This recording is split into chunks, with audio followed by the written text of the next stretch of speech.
Hello, my wonderful viewers, and welcome to another episode of Betty Adams Overanalyzes. Today we have a special analysis of Kaiju number 8 that stems from chapter 66. And there are going to be mild sort of spoilers for chapter 66, but this is going to be one of my sort of off-topic rambling analysis videos. So, over the course of this manga, Matsumoto has proven himself to be a master of integrating reality into the fantasy. You have Kaiju number 9, who looks and acts and behaves like real-life fungus, like the concept of a fungus taking over an ant's body and controlling the ant's behavior. That's a very real-life thing that happens. And the physics, when a character gives a powerful blast, you can see the backlash from the blast behind them. Every force has an equal and every action has an equal and opposite reaction. So that's science, that's physics. And there's also really, really good psychology in the stories. This isn't just looking at the world through shonen rose-colored glasses about how friends can make up and everybody can be friends in the end. These people behave like real people. They're desperate for their lives. They interact. So, Matsumoto has shown a mastery of psychology, a mastery of ecology, of fungal ecology, which is really complex, and a mastery of physics. And by mastery, I mean Matsumoto knows how to use them in the story, at least to the point where the story doesn't suffer for any major gaps. So, for instance, the very concept of the kaiju cleaners. Yes, if somebody kills a kaiju, somebody else is going to have to come and clean it up. If you have situations where a major part of a metropolis is going to have to be evacuated, they're going to have places to go, and there would be phone apps to help guide them to those locations. Just time and time again, Matsumoto has integrated science and psychology and ecology and civil engineering into this story, and each and every element of that makes it seem more real. So, in chapter 66, after I was done with my usual chewing over the chapter, I kept going back to page 5, and that 3/4 page image of the old style Japanese art print of the samurai battling the kaiju. And it just looked so real to me. It just looked exactly like art prints I've seen in museums, in my history books, in my textbooks. I really got the impression that Matsumoto was drawing from something that he'd seen in real life. And I said, well, you know what? These kaiju are clearly, strongly based on earthquakes and volcanoes. Maybe something did happen in 1657. And at this point, I have enough faith in Matsumoto's research and Matsumoto's dedication to grounding his stories as realistically as possible in the real world that I expected to find something in 1657. Now, I was guessing it was an earthquake, so I Googled along the lines of something, Tokyo, destruction, earthquake, 1657. And I didn't hit on it immediately. It wasn't the first Google result, but with very little effort, I found the Great Fire of 1657. Now,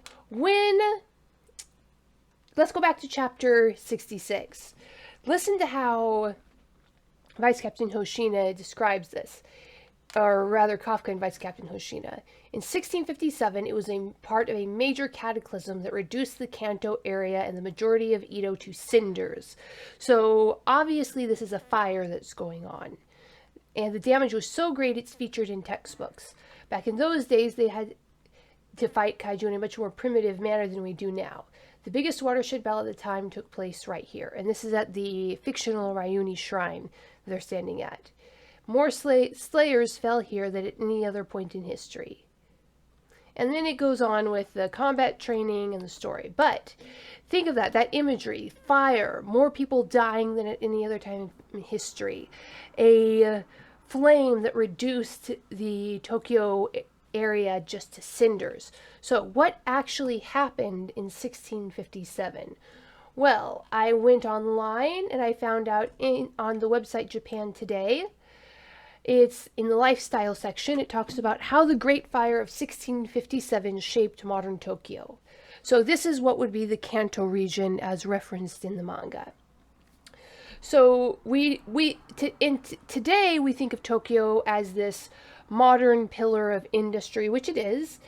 But in 1657, it was just beginning to be a city. It was only 50 years earlier, in around 1617, that the emperor had moved the capital of Japan from Kyoto to the then village of Edo. And it was a very different city then. Over the next 50 years, more and more people moved in. They stacked up these wooden thatch and paper houses, one on top of each other, piling up against the river estuary. There was a massive lumber mill industry, and the city grew and grew and grew until in 1657, it's starting in the Hongo section. It spread to Yushima and Kanda and down to Ginza. Now, if you don't know what these names represent, neither do I.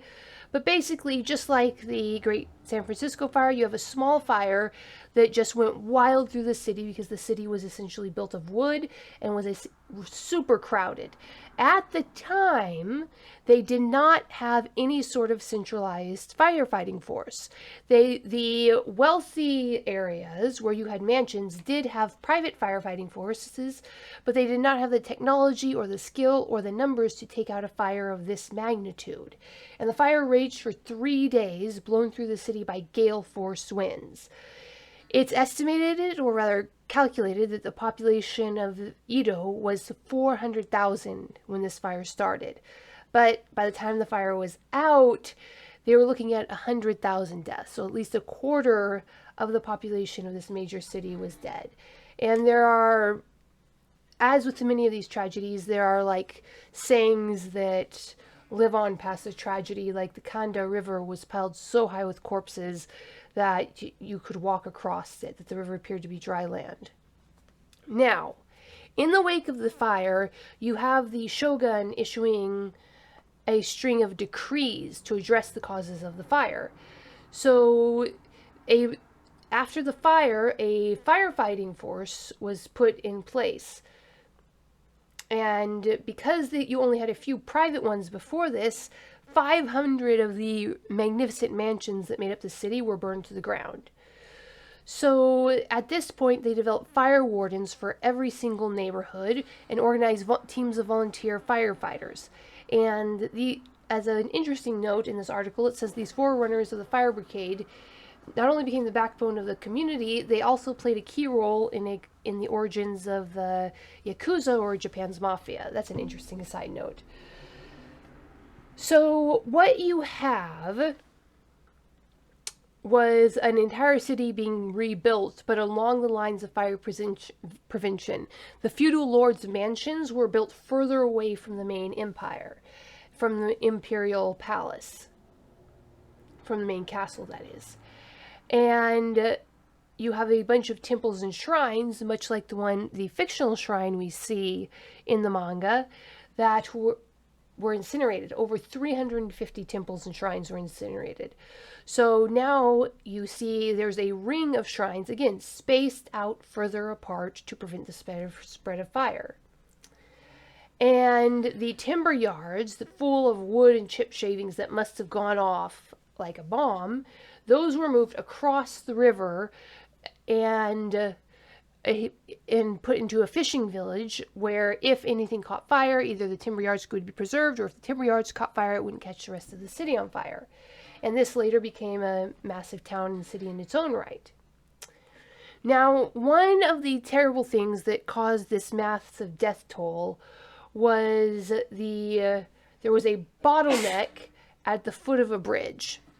And people could not get across the bridge. The carts piled up, the traffic jammed, people just couldn't get across. So the bridge was built with this in mind, and people were prevented from building houses around the foot of the bridge so that it could get through. So you have this massive, terrible fire that leaves this huge impression on the city, and probably left as much of an impression on the psyche of Japan as in the United States the San Francisco fire left an impression on the United States, or any of the great wildfires of the past. And I just find it so interesting that Matsumoto integrated this. He takes something that exists in real life, a scar on the psyche of the nation. Just like in the United States, we have Smokey the Bear and the great wildfires of the 1860s that drove the development of our Forest Service. You have in Japan something that happened over 400 years ago, or nearly 400 years ago, but it's still taught in the textbooks. It created the modern city of Tokyo. How it's laid out, how its patterns, the way the streets flow, the way the traffic flows is still being influenced by this. And by integrating this into his story about fighting kaiju, the reference to the temples that were removed and rebuilt, the way this completely leveled this major capital city, and the way it affected the population around it, Matsumoto just layers the story so much deeper. So if anybody researches this isn't just something that was completely fabricated. It's not a piece of whole cloth. It is an incident that is deeply tethered to reality. And again, I just think that's another layer that makes Matsumoto's work in this manga so deep. This is something, even though it's fictionalized in this context, the story that he's telling is something very real. And perhaps even the ghost at the end of the manga is a reference to how much these major events in the past affect us, even affect our day-to-day lives, what buses we have to take, where we have to go without us even knowing it. So, what do you think, my wonderful viewers? Did you feel inspired to go and research 1657 and see what happened in the Tokyo, or rather the Kanto area back then? Do you know anything else about this fire? Have you ever heard of this fire before? Hit that like and subscribe button. Tell me what you think of my little theory in the comments, and peace out, my wonderful viewers. Humans are weird. We took a vote, and humans are weird. I have the data. 2 books in a series of human absurdity. Go check out these short story collections. What will our little green friends think of us when we finally do make it to space? Find out the answer in 2 books of human absurdity. Humans Are Weird, We Took a Vote, and Humans Are Weird, I Have the Data. Available on Amazon, Barnes & Noble, Kobo, and Google Play.